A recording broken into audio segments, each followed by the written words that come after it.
Сакам да ве поздравам, драги браќи и сестри и пријатели, и добар ден да имаме. Не спиете. Добро е. Сакам да ви кажам и дека сум многу среќен што денеска заедно овој саботен ден можеме да ја споделуваме Божјата реч сите заедно. И некако ми е многу убаво. Дали сум единствениот? Фала на Бога. Кој од вас денеска понесе Свето писмо? Ајде да кренеме на ова богослужение. Фала. Јас би сакал заедно сите денеска да ја читаме, да ја отвориме Божјата реч и да читаме. Зашто тоа што денес е важно, тоа не е личноста моја или ваша, туку Божјата реч. Се сложуваме ли сите? Денеска ќе се дружиме со Исуса на гората на блаженствата. Петар кажа, јас не бев тогаш, брат Петар кажа дека и он зборувал нешто слично во овој контекст. Но се надевам дека нешто тој што не кажал, ја ќе кажам и обратно.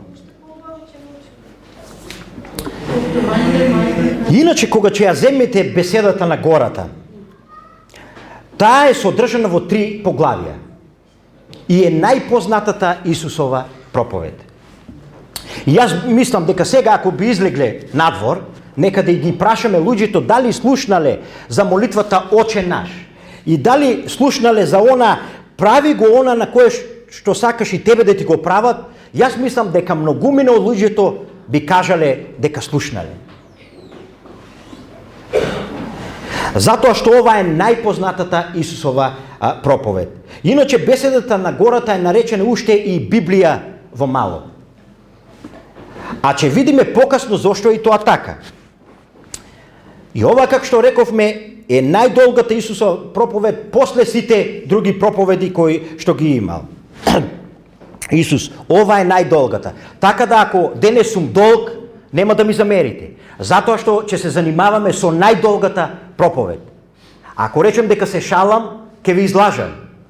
Знаете, јас малку си земам за право да продолжам малку повеќе.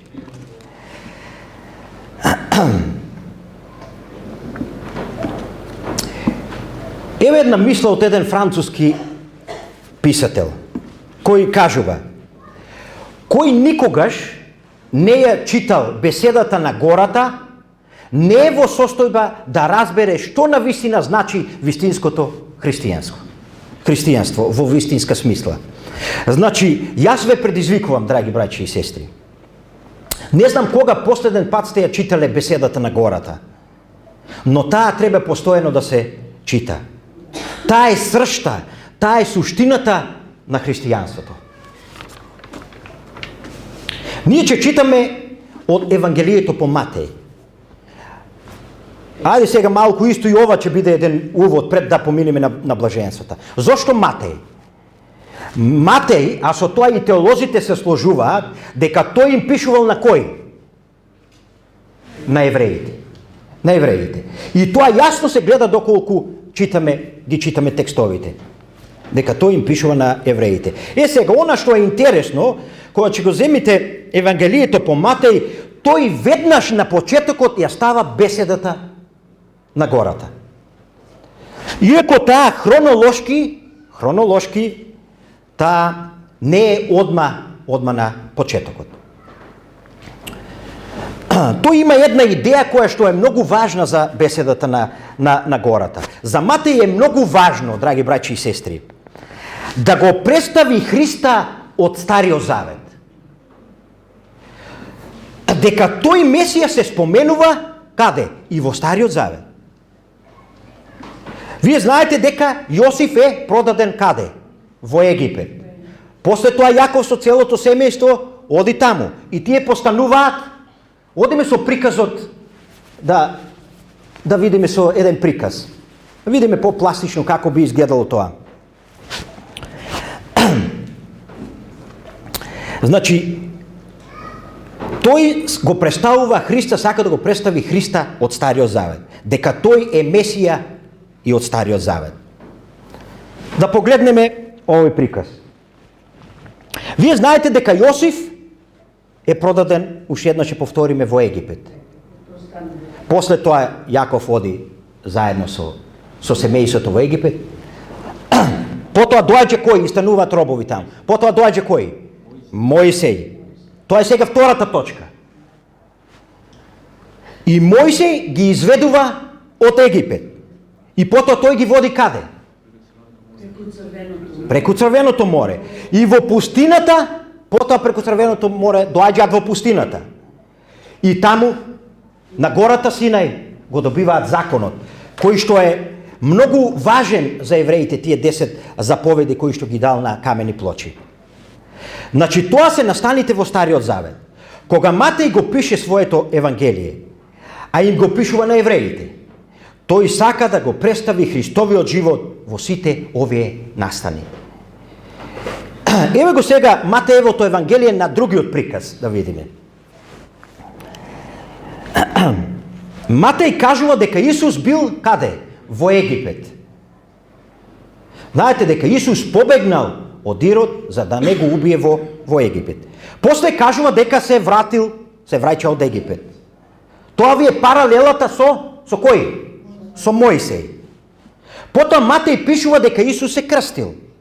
Сега, ако влеземе малку во поширокиот контекст на Библијата, нивното поминување преку Црвеното море е паралела со новозаветното крштевање. Тие поминале низ Црвеното море, Исус се крстил. После крштевањето се кажува дека Исус каде отишол? Во пустината. Исто како и тие што отишле во пустината.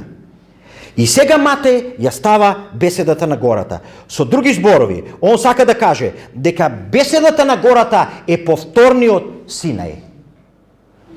Како што на планината Синај се добил законот, сега повторно на една друга гора се добило нешто кое е многу, многу важно. И затоа беседата на гората, тој ја става на самиот почеток. Ова е Библија во мало. Внимавајте, драги браќи и сестри, да немаме ништо од Библијата. Само да ја имаме беседата на гората, ние во принцип ја имаме основата за христијанството. Би ја имаме основата за христијанството. Само ова да го имаме. Само овие 3 поглавија. Затоа е таа многу важна беседата на гората. Ајде одиме со слика.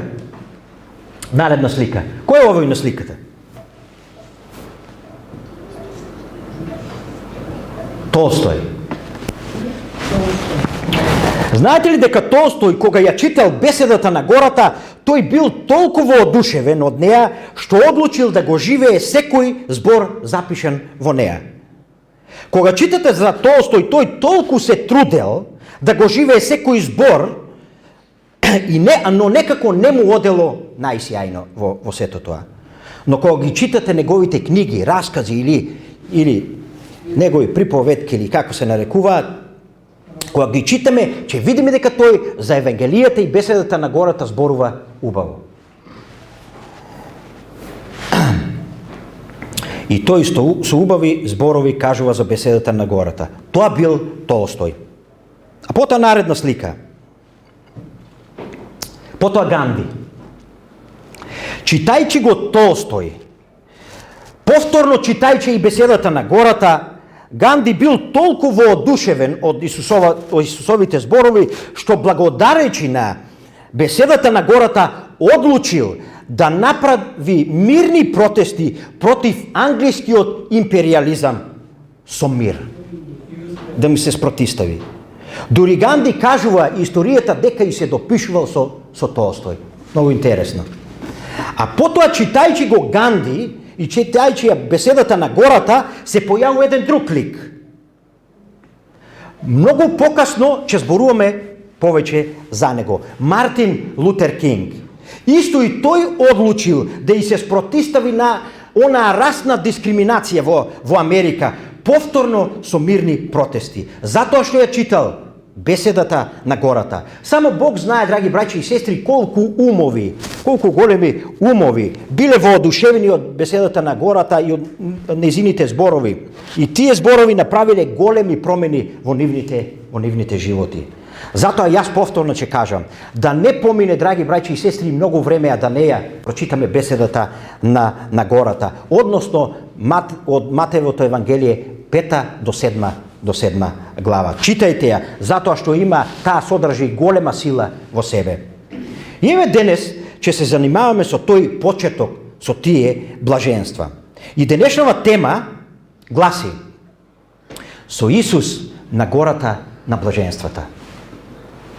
И овде Исус споменува 8 блаженства. И еве на самиот почеток јас би сакал да ги прочитаме тие блаженства. Па така ќе одиме блаженство по блаженство.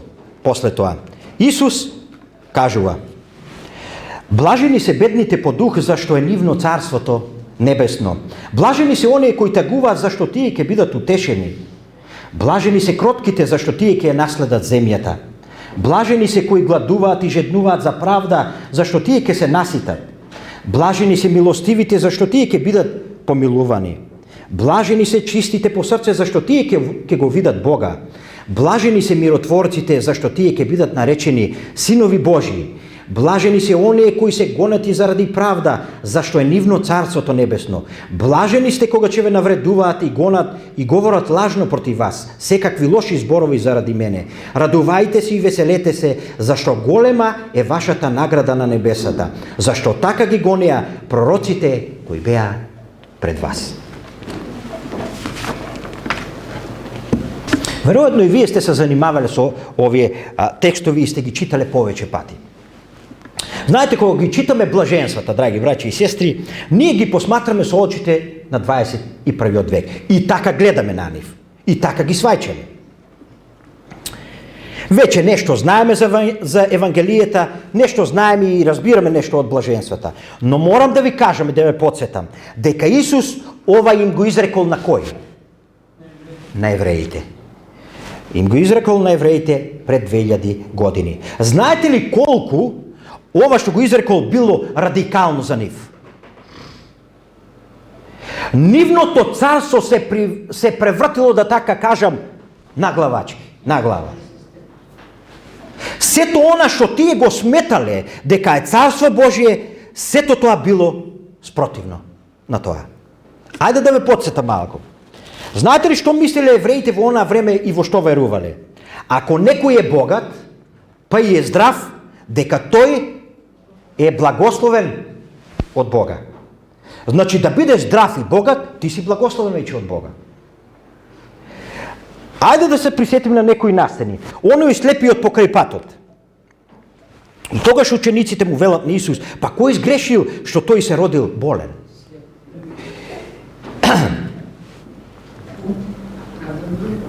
Или да се присетиме на оној богат младич, кога не сакал да оди по Христа. Се сеќаваме ли добро на тој? Потешко му е на богат, што вели? Да влезе во Божјото царство, отколку камила да се продутни преку оние иглени уши. Знаеме што се иглените уши, нели? Уши на почеткот брат Јован ми кажа мене. Конецот кај што се прави? Она порта. Знаете, и во муслиманите, како една капија, да се дутне камилата. Добро, тоа не е ни толку важно. Потешко му е на Бога да влезе во Царството Небесно, отколку на камилата да се протне преку иглени уши. И сеќавате ли која е реакцијата на учениците? Се сеќавате ли? Кажале, па тогаш кој ќе се спаси? Ако е неможно овие богатите, кои се благословени од Бога, кој тогаш може да се спаси? И пазете, ова е почетокот на беседата на гората. Христос кажува: блажени се сиромашните, блажени се оние кои плачат. Тоа било потполно различно од нив. И верувањето во онаа време, тоа било многу радикално. Тие биле шокирани од оваа проповед. И сега она што јас го верувам, иако поминало 2000 години од оваа проповед, е дека беседата на гората е секогаш радикална и во сите времења. Кога ќе ја земете беседата на гората, ние ќе проучуваме текст по текст, драги браќи и сестри. Но морам на самиот почеток да ви напоменам неколку работи. Дека првите 4 блаженства, ајде да ги видиме, се однесуваат на нашиот вертикален однос со Бога.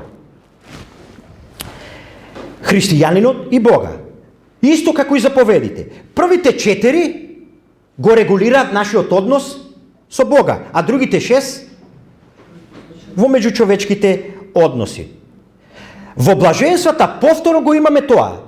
Првите 4 вертикалниот однос, а другите 4 блаженства нашиот хоризонтален однос помеѓу односите помеѓу нас луѓето. Тоа е многу важно да го споменеме на почетокот. А многу покасно и ќе се позанимаваме со сето ова. Дошло мноштво народ. Учениците биле во првиот ред. Односно е вака, близу како вас. И Исус доаѓа и почнува. И еве го првото блаженство. Ајде да видиме.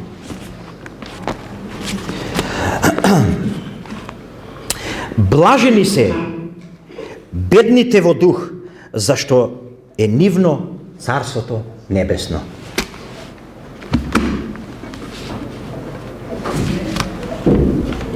Сега, што значи ова? Драги браќи и сестри, ајде Христос да рекол блажени се сиромашните, тогаш и би го разбрале на некој начин. Но овде Христос кажува блажени се сиромашните или бедните по дух. Што тоа значи? Што тоа? Што тоа значи? Што е дух? Постои свети дух, како личност од Божеството. Но кога духот ќе го доведете во врска, цврста врска со човекот, што добивате? Што кажува Светото Писмо? Што добивате кога духот ќе го доведете во цврста заедница со Бога? Ајде да прочитаме во Галатјаните, 5 глава, 22 и 23. Да видиме таму.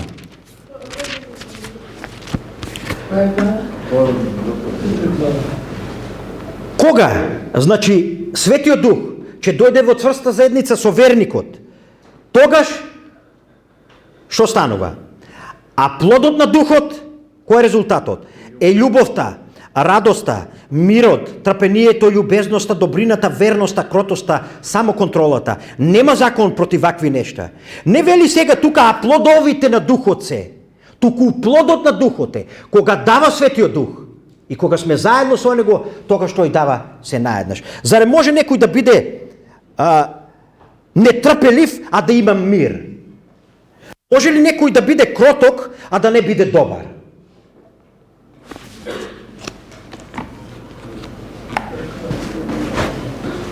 Сега, да се вратиме, зошто ова го кажав? Да се вратиме на она блажени се сиромашните по дух.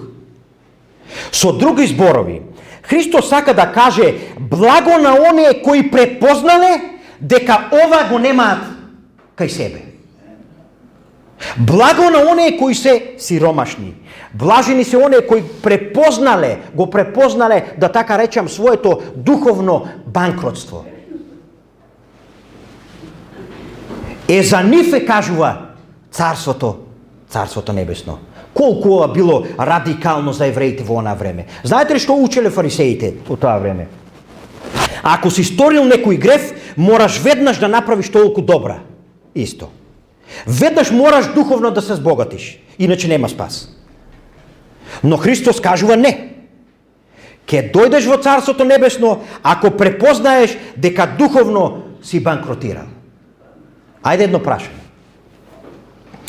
Колку сме ние свесни, јас и ти, односно дали сме свесни дека духовно сме банкротирали?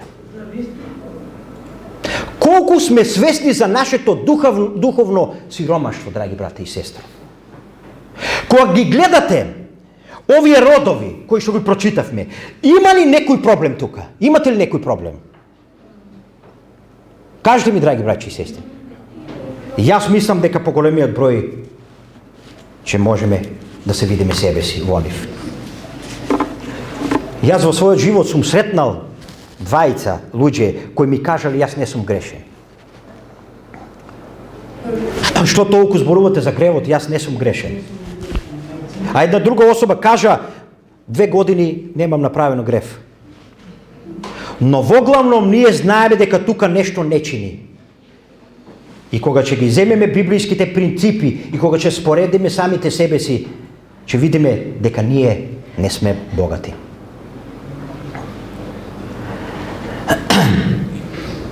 Но тоа не значи дека и ги исполнуваме блаженствата, драги брати и сестри. И оно што јас денес сакам да го изнесам, тоа е како идеја сега. Кога ги проучуваме блаженствата, проучувајте ги блаженствата. Како совет или идеја. Проучувајте ги блаженствата како ланец, како карика поврзана помеѓу себе. Едно блаженство се надоврзува на друго. Многу е важно да се видат блаженствата во низа, драги браќи и сестри. Кога кажуваме благо на сиромашните по дух, следното блаженство е, со други зборови, ајде да видим кое е следното друго блаженство. Блажени се оние кои тагуваат, зашто тие ќе бидат утешени.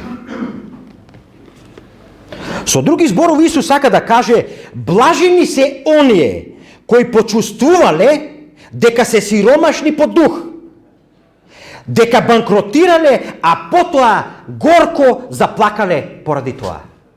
Тоа е голема работа, драги брати и сестри. Значи, да почувствувам вистинска жалост во мојот живот, што е тоа така на вистина, а знаете, од друга страна, тоа можеме и да го оправдаме, да се оправдаме себе си. Сега јас сум сиромашен по дух, па што да правиме? Сега, што направихме, тоа е. Не, Христос кажува, треба да осети жалост, што е тоа така. Тоа е голема работа, тоа го учат блаженствата. Сега јас повторно го поставам истото прашање.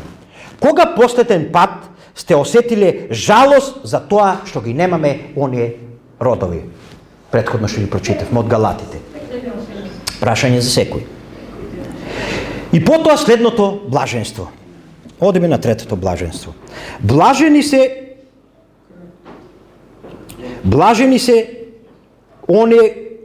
се кротките, зашто тие ја наследат земјата.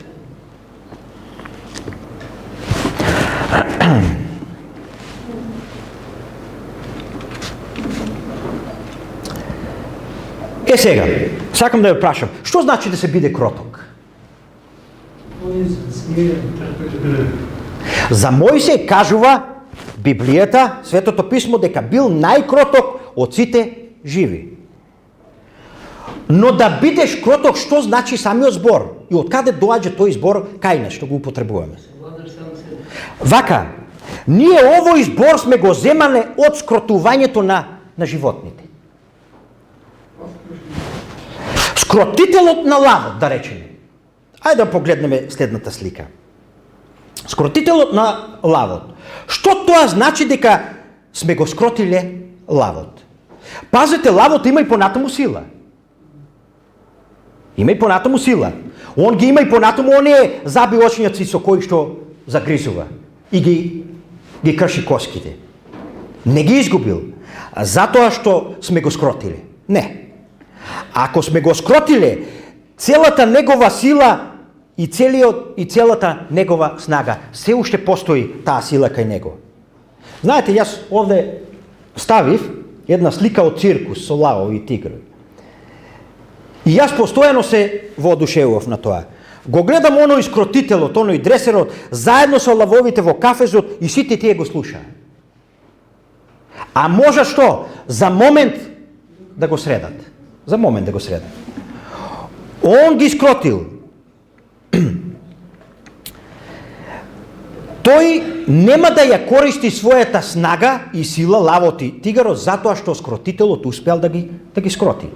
Неодамна читав за една, ајде сега една мала дигресија, за една представа во циркус и тренерот се наоѓа заедно со лавовите во кафезот. И се кажува одеднаш снемало струја. Потполн мрак. И пазите сега, гледачите се безбедни. Но не знаат како му е нему во кафезот. Се завршува представата и новинарот оди кај оној тренер и го прашува како се чувствувате во кафезот со тие крволочни мачки. Дали се исплашивте? Кажува, не се исплашив.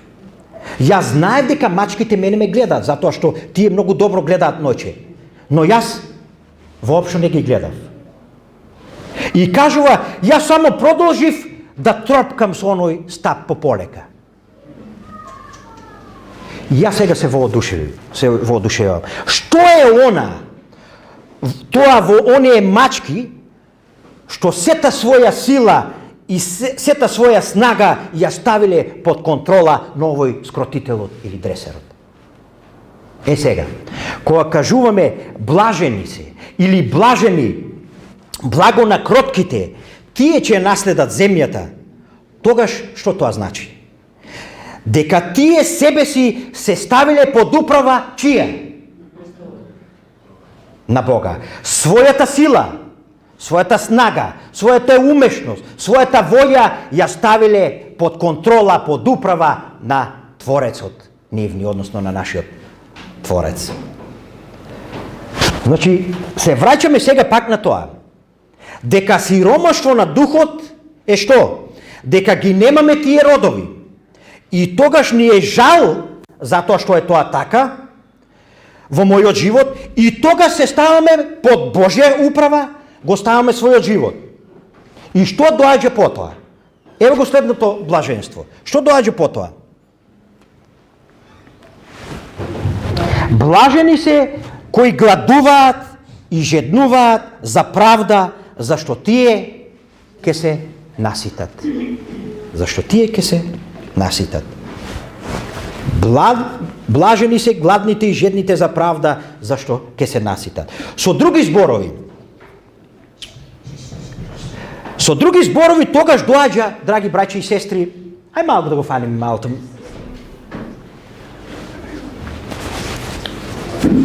Убаво ме него оно се шетка. Убаво и децата да се тука, добро. Значи, одиме на уште една со блаженството. Блажени се гладните и жедните за правда, зашто ќе се наситат. Зашто се жедни и гладни? За правда. Со други зборови, тогаш доаѓа правдата. Нема друг начин во Светото писмо. Прво да почувствуваш сиромаштво на духот, да почувствуваш жалост, да се ставиш себе си под Божја контрола, да бидеш кроток, што значи, и тогаш кажува Бог, тогаш ќе добиеш правда, тогаш ќе се наситиш. Гледате ли како блаженствата имаат своја низа, драги брати и сестро? Како се поврзани помеѓу себе? Ние сега овде би можеле да застанеме и да завршиме. Рековме дека овие првите 4 блаженства се напишани заради нашиот или искажани заради нашиот вертикален однос со Бога. Сето ова кое е следно е само резултат. Само резултат. Ако ова го исполниме, овие блаженства до сега, ако ги исполниме, ќе биде доволно. Ќе бидеме милостиви, ќе бидеме со чисто срце, ќе бидеме миротворци, ако ова го исполниме. Ајде уште една дигресија. Одиме уште со една слика од Махатма Ганди. Се кажува дека историјата забележала еден вистински настан, кога во една прилика мајка со дете дошла кај Ганди. И му рекла, господине Ганди, многу сум исплашена за својот син, јаде многу шеќер. Ганди рекол, дојдете за 7 дена. Тие за 7 дена жената се враќа со својот син и влегува кај Ганди. И Ганди отишол му придел на синот, го погалил по главата и му рекол, не јади шеќер. Ова жената останала чудоневидена и изненадена од ова негова реакција. Му река, па зарем господине Ганди, не можеше тоа да го кажеш претходниот пред 7 дена. Но Ганди мудро одговори, прво јас морав да го оставам шеќер, па потоа да му кажам. Тоа го спомна брат Тимче, малку спомна пред Джеска околу тоа нешто. Кога размислуваме за блаженствата, ова е првото. Мораме првите овие да ги држиме. Ако ова го држиме, тогаш ќе бидеме храбри. Впрочем, кога ќе го добиеме тој, да кажам, може во негативна смисла, синдром го имаме потикнат од овие блаженства, тогаш ние ќе бидеме во состојба да им кажеме со полна уста на луѓето што е тоа што треба да го променат или да ги упатиме кон Христа. Сега наредната слика сакам да ги видиме блаженствата. Сите блаженства, а 4 се во боја.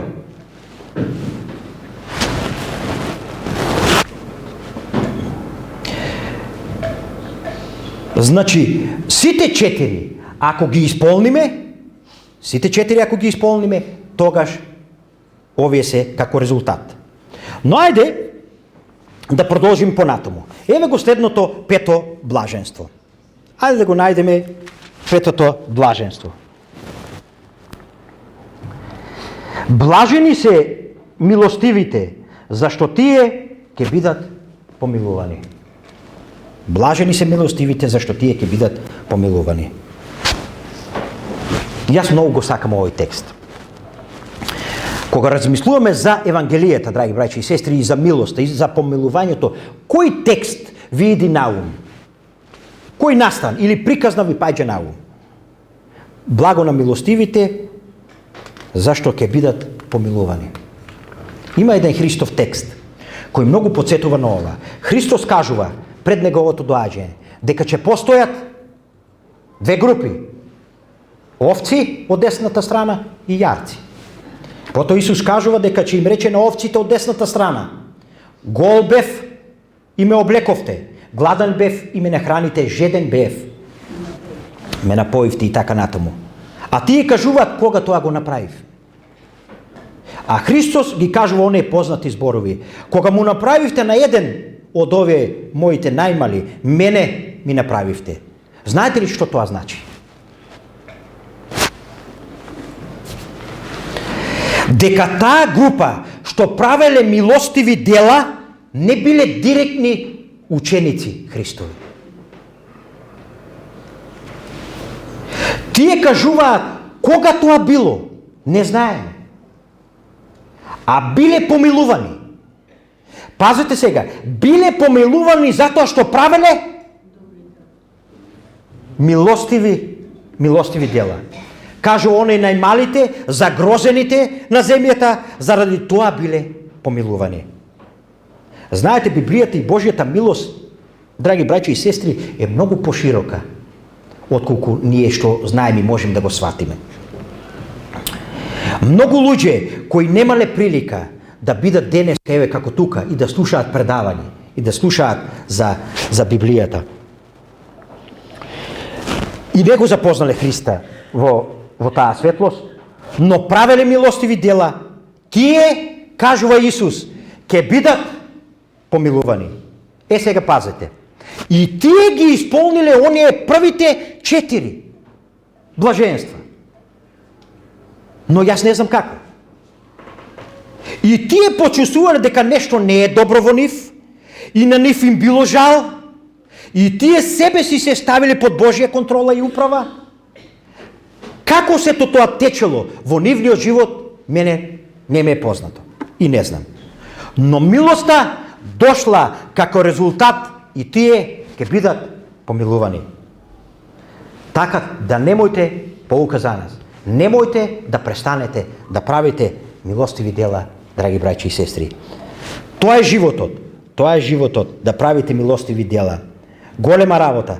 Да правиш милостиви дела, значи, што кажува текстот, дека ќе бидете помилувани на Божиот суд. Тоа не учи ова блаженство. Следното блаженство. Блажени се чистите во срце, зашто тие ќе го видат Бога. Она сабота попладне сестра Радица кажа нешто и многу добри совети за тоа што значи и кои се оние кои што имаат чисто срце, како можеме да ги препознаеме и дали воопшто може видливо да се препознаат. Блажени се чистите по срце, тие ќе го видат Бога. Се плашите ли помалку да го читате ова блаженство?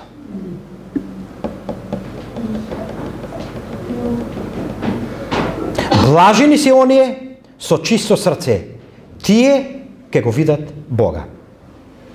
А се прашувам, самиот ве прашувам и вас. Дали јас сум со чисто срце? Дали тоа значи совршен човек? Кој е библискиот концепт за чисто срце? Има еден настан, или за совршенство. Има еден настан во Евангелијата кога кај Христа дошол кој? Натанаил. И тогаш Исус ги рекол следните зборови. Еве го правиот израелец, зашто во него нема лукавство. Еве го правиот израелец во кој нема лукавство. Тоа е совршен човек. Значи, денес, како би рекле во денешно време, еве го правиот христијанин, кој во него нема лукавство. Тоа значи да бидеш искрен, драги брати и сестро. Лукавството е уствари кога, што? Кога глумите. Знаете од прилика како треба да се однесувате во разни ситуации, да носите маски и точно знаете кога и како и во која прилика да си ја ставите и да си ја смените својата маска. Ајде една дигресија.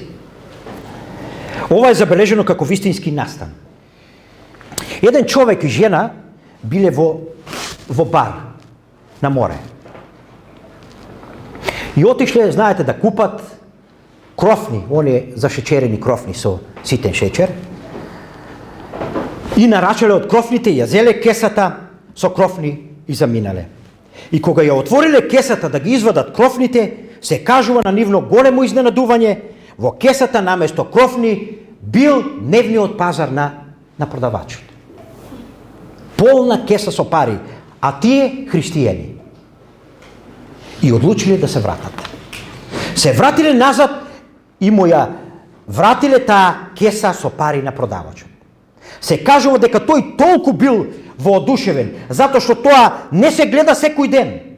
И он му рекол, ве молам, останете тука да викнам телевизија, да го забележи ова, за сите да го видат, дека се уште постојат вакви луѓе. И тогаш овој човек рекол, па не би било баш најдобро да дојде телевизија, затоа што сум јас женета, она е мажена. А христијани.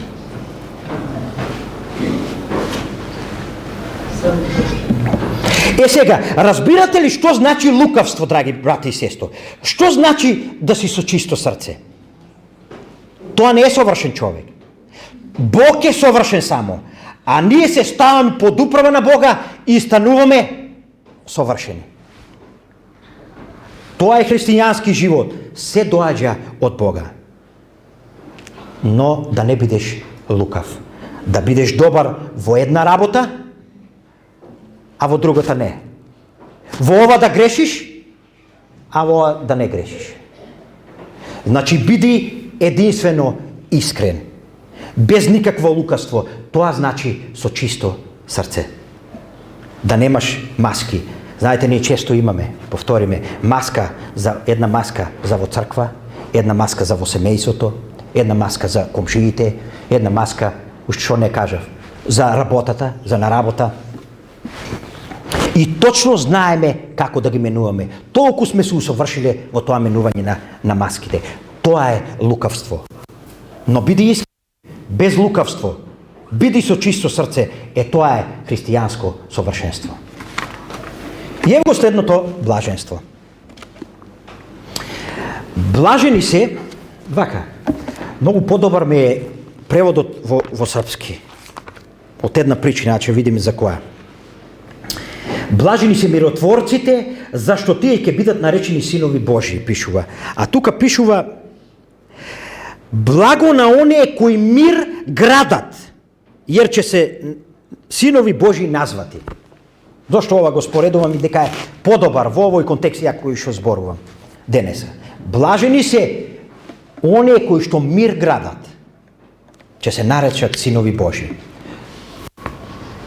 Многу го сакам ова блаженство од една причина, што е толку радикално, а зборувам кога зборуваме за 21. век.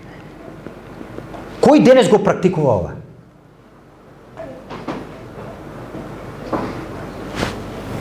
Блажени се миротворците, односно блажени се оние кои мир градат.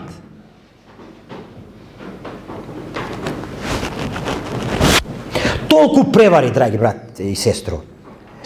Толку војни во светот. Не знам дали би поминало ден, месец или година, а да нема недоразбирања, нетрпеливост, разводи на бракови и така натаму. А Христос вели, блажени се оние кои мир градат. 2000 години веќе ова одзвонува во ушите на луѓето и во нашите уши. Каква сила само има во ова блаженство. Овој текст блажени се кажува, блажени се оние кои мир градат. Пазете сега. Текстот не кажува блажени се оние кои мир ствараат. Има разлика. Затоа велам српскиот превод. Туку кои градат. Мирот, драги брате и сестро, не се ствара преку ноќ. Туку треба што? Да се гради. Да се гради. Вие кои се занимавате со градба и кои што се граделе, вие добро знаете како се гради куќа. Како? Па треба малку повеќе да ги засукате ракавите, добро да се испотите, за нешто да направите. Така ли? Цигла по цигла. Така се гради. Тоа Христос го кажува. Гради мир, вложи труд. Нема да се случи тоа преку ноќ. Мислам за некои луѓе може би да, но тоа во суштина не е така браго. Јас денес сами од себе си се предизвикувам, а и ве предизвикувам вас самите. И кога имате проблеми, и кога имате конфликти, драги браќи и сестри, вистинските христијани ќе се трудат да градат мир. Гревот е тој што руши, а христијанинот треба да гради. И кога се е срушено, христијанинот секогаш се обидува и секогаш покушава на еден добар начин, на еден достоинствен начин, својствен за еден христијанин, да створи мир ако стои до него. Тоа се миротворците. Одиме сега, најавивме на почетокот за Мартин Лутер Кинг со следната слика. Тоа е Мартин Лутер Кинг и реков дека ќе се вратиме на ова, затоа што е поврзано со ова блаженство. Блажени се оние кои мир градат. И сакам малку да зборуваме за него, посебно кога станува збор за ова блаженство. Роден е на 15 јануари 1929 година во Атланта. Инаку Мартин Лутер бил свештеник. Тој се борел против расната дискриминација во Америка и добил еден популарен назив – апостол на ненасилието. Значи, сите протести биле ненасилни кои ги организирал. Се што е постигнато на по ненасилен пат. Водачот на тој проект покрет бил Мартин Лутер. На насилието одговарал со ненасилие. Знаете, ние денес сме далеку од тоа време и Америка е исто така, не е и таму поразлично. Но на крајот од 19. век веќе е укинато робството. Но повеќе децении покасно таа расна дискриминација била задржана. Доаѓаме до половината на 20. век. Ајде малку да ви го представам малку онаа време кога бил Мартин Лутер, кога живеел во Америка. Постоеле училишта за црнци, постоеле училишта за белци. Во автобусот имало една страна за белци, столчиња или седишта, друга страна за црнци. Во првиот дел, како? Да, во првиот дел биле белците, а позади црнците. Точно било означено. Немале исти права приликум гласањето, доживувале дискриминација при вработувањето, при купувањето на станови и така натаму. Катастрофално време. И тога се појавува Мартин Лутер. И он е познат по ова реченица. Мракот не може да го растера мракот. Тоа може да го направи само светлото. Мразењето не може да го протера мразењето. Тоа може да го направи само љубовта. Затоа е апостол на ненасилието. Затоа му е дадено тој прекар или име презиме. Блажени се оние кои градат мир. И тој верувал во тоа и одлучил со мир да и се спротистави на таа расна дискриминација. И тој кажува една реченица која е многу длабока. Ајде да ја видиме. Многу длабока речење. Целта на протестот не е да се победи белиот човек. Не е да се победи белиот човек. Туку да се предизвика срам на угнетувачот. Да се предизвика чувство на срам на угнетувачот. Целта не е да се победи белиот човек, туку да се предизвика срам кај угнетувачот. Колку голема реченица. Да се срами. Затоа што работиме ненасилно, спротивно на нивните методи. Верувал во беседата на гората, верувал во овие Христови зборови. Ајде малку да ве вратим во историјата. Се започнало со оваа жена, која ќе ја видиме. Се започнало со ова жена, која се вика Роса Паркс. Таа иначе била кројачка. И после еден нејзин напорен ден влегла во автобусот и видела во делот на црнците слободно место и отишла да седи. Кое било веднаш до делот на црнците. После тоа влегуваат неколку белци и во автобусот и возачот извикал тројца од нив таму црнците да станат за овие белците да седнат. Се кажува овие двајца станале од црнците, но Роса Парк не сакала да стане.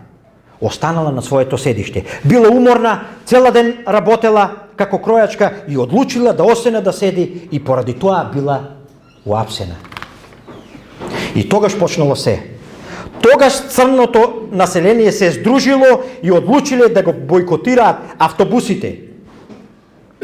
Додека тоа не се промени. Да нема веќе седишта за белци и седишта за црнци. Се кажува 18 црнечки такси компании се здружиле да ги возат луѓето до работа и назад по цена по автобуска карта. Колку што биле автобуските карти, а тие биле 10 центи. Автобусите скоро и да банкротираат.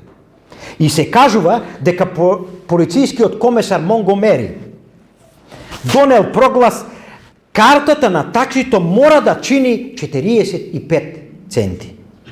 И се кажува тога црнците почнале да возат со приватни автомобили, да работат пак од работа на работа и назад. Не со такси, туку со приватни. Па тогаш донеле закон да никој не смее да се качи како стопер, да качи стопер од нив. И на крајот таа нивна борба со ненасилие, која што ја преземел во меѓувреме Мартин Лутер Кинг, довел до тоа да мораат да попуштат. И веќе во автобусите било седиште за белци и места за црнци, но тоа било само во едно место. Ги очекувала голема борба. Мартин Лутер Кинг ја превзема таа борба која почнува да се шири на другите полиња, што со школите, што со гласањето, со работата и така натаму. Во автобусот кој го гледаме сега? Кој е ова? Денес можете да го видите овој автобус, ако оде некој во Америка, како туристичка атракција. И овде го гледаме Барак Обама. Значи седи на истото седиште на кое што седела Роса Паркс. И Мартин Лутер Кинг постанува водаш на тој покрет. Тој кој што се шири во цела Америка. И еве еден историски извештај. Ненасилниот отпор постанал метода во која покретот работел, драги браќи и сестри. Љубовта била идеја се носела на своите плечи. А она што мене ми е интересно, за која размислувам и ден денеска, дека се одржувале големи собири во црквите и големи богослуженија. Тие биле преполни салите. Се кажува дека црквите неколку часови пред богослужение веќе биле полни. И се кажува од вечер до вечер присутните биле припремани да сакаат наместо да мразат. И дека ако е потребно сила, подобро е да трпат насилство, отколку тие да не несуваат или предизвикуваат насилство. Се кажува љуби наместо да мразиш. Се кажува дошло до приведување на црнците. Фрлена била бомба на куќата на Мартин Лутер и за среќа никој од неговото семејство не загинал, настрадал. Се кажува тој момент кога е фрлена бомбата на неговата куќа, тоа ја прелило чашата кај црнците и тие биле спремни на силата да одговорат, се кажува со сила. И повторно настапува кој? Мартин Лутер. И тогаш кажува: ако имате оружје кај вас, вратете го веднаш дома. А ако имате оружје, ако немате оружје, немојте да го набавувате. Овој проблем не може да го решиме со непочитување и враќање на непочитувањето. Ние на силата мораме да одговориме со ненасилие. Благодарејќи на овие негови зборови, повторно се смирило. Историјата кажува дека тогаш Мартин Лутер имал своји лични борби, дека сватил дека ова го доведува во ситуација да биде убиен, да го изгуби животот. Дали да продолжи и понатаму да го живее блаженствата, да ги живее и да се бори на ваков начин или да се повлече. Но тогаш решил и донел одлука и пред него и пред Бога дека ќе продолжи и по цена на животот. Значи он, Мартин Лутер Кинг, го живел ова блаженство. Блажени се оние кои што мир градат. Тој верувал во тие зборови и одлучил да ги живее тои зборови и успеал во тоа. Сега она што мене ме шокира, додека ги читам блаженствата, како се наградени миротворците. Како се наградени миротворците? Ај уште еднаш тоа блаженство. Односно осмото блаженство, наредното. Што кажува? Блажени се оние кои се гонати заради правда, зашто е нивно царството небесно. Блажени се оние кои се гонети заради правда, зашто е нивно царството небесно.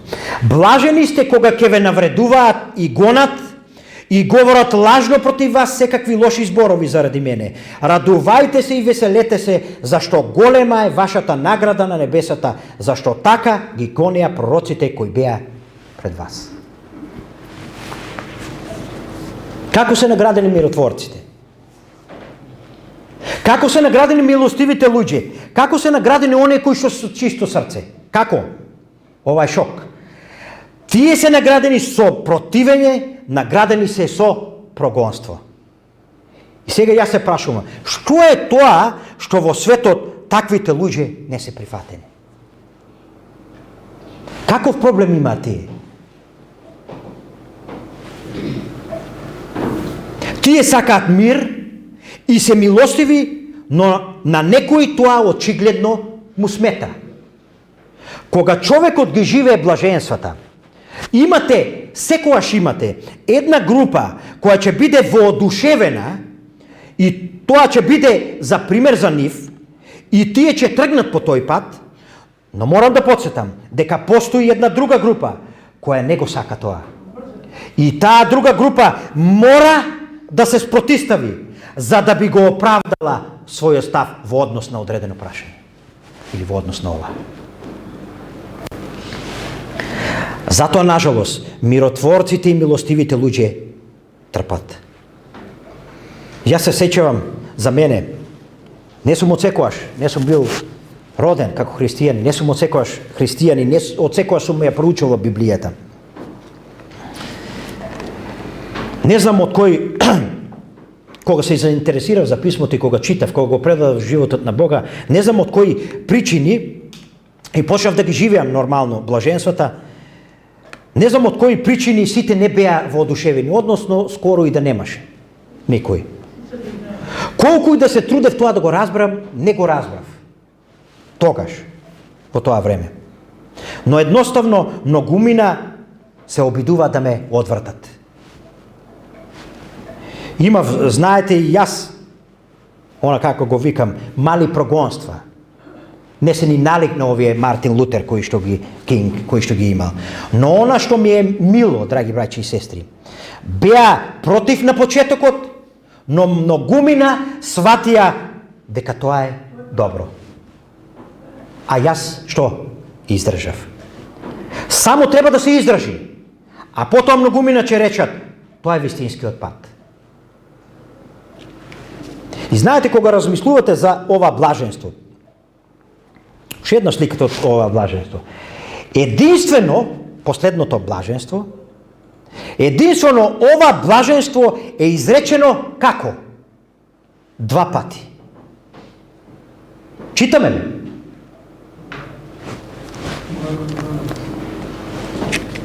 На кој начин? Ајде да го прочитаме. Блажени се оние кои се гонати заради правда, зашто е нивно царството небесно. И после што пишува? Блажени сте уште еднаш.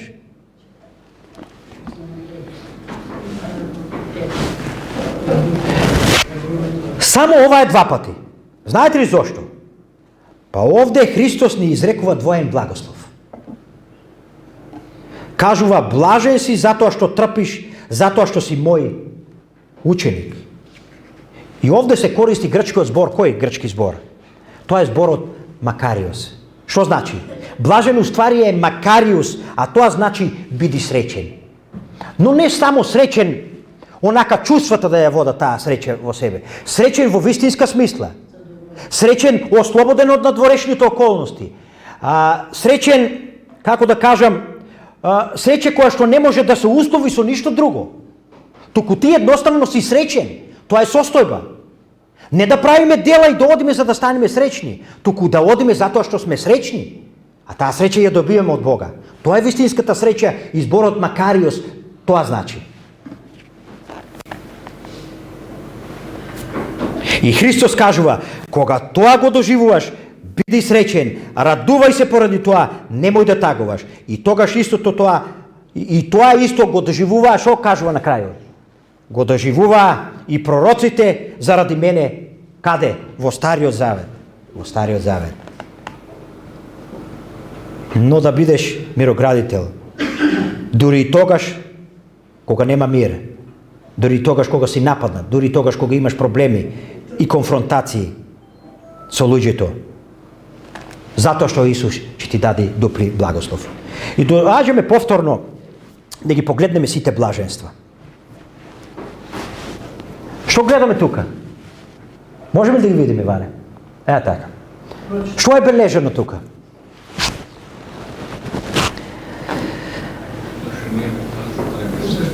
Првото блаженство е бележено што зашто небесно и 8-то блаженство е исто така зашто ќе биде нивно царството небесно. Ќе видиме дека првото блаженство е напишено во какво време? Во сегашно време. Кажува нивно е царството небесно. Секое следно блаженство е во идно време.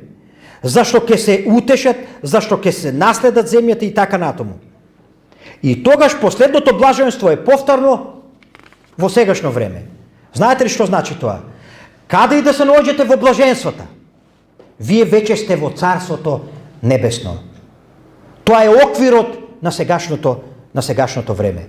Сега сме на земјата, во царството, кое царство? На милоста. А после само автоматски кога Исус ќе дојде, преминуваме во царството на славата. Затоа Исус не повикува да живееме во царството, уште тука на земјата. И ајде на крајот, сакам да споделам со вас една приказна. На крајот да ја видиме. Ајде малку ќе илустрирам нешто.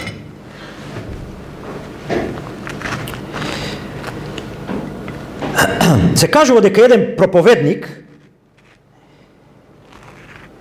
држал тема за блаженствата и евангелијата во една црква. И тога станал некој од публиката и почнал да го критикува.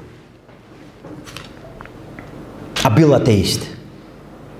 Што е ова што го зборувате? Тоа нема врска со ништо. евангелијата се ништо, тоа е сето лага и така натаму. А во последниот ред седел еден локален пијаница, кој го променил својот живот. И тогаш станал, се кажува, земал портокал и почнал полека да го лупи.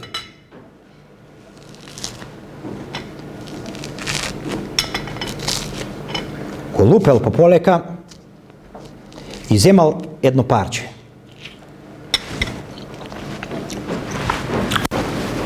И пробал.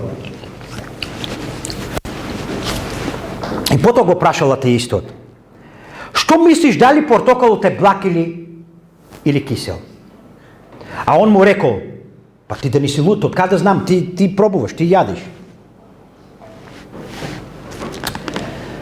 А тогаш мудро му рекол овој бившиот пијаница: а како можеш да зборуваш против христијанството кога не си го пробал? Тоа е голема работа. Кога еднаш ќе го вкусиме во вистинска смисла христијанството и ќе се бориме со цела душа и срце да го зачуваме, тој вкус никош не може да го изгубиме во нашите уста, драги брате и сестро. Тоа е голема работа. Иако некои луѓе нема да разберат, но кога го живеете блаженствата, ниедно противење нема и не може да ве одврати назад. Тоа е таква убавина да биде со Христа, да го внесеш блаженството во твојот живот. И да биде против мене нешто, и да кажат многу лаги заради мене, не може да те тргне од тој правец. Затоа што животот е во тоа, да живееш во царството, а тоа е голема работа. Затоа јас ќе повторам: живејте ги блаженствата, живејте го царството небесно. Амин.